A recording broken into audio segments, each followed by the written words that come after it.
గాక.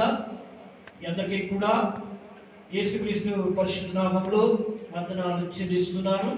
నాకు అవకాశం ఇచ్చిన స్టీవెన్ గాన్ గారికి, మరి ఇక్కడున్న దైవ సేవకులందరికీ వందనాలు చెల్లిస్తున్నాను. మంచిది, పాట పాడుకుని దేవుని నామాన్ని కనపరుచుదాం. మనకందరికీ వచ్చిన పాట, రాజా నీ సన్నిధిలో నేను ఉంటానయ్యా, మనసారా ఆరాధిస్తూ బ్రతికేస్తానయ్యా అనే పాట మనం పాడుకుందాం.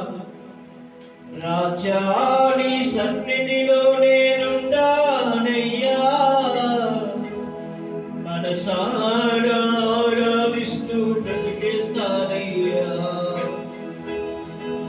రాజా నీ సన్నిధిలో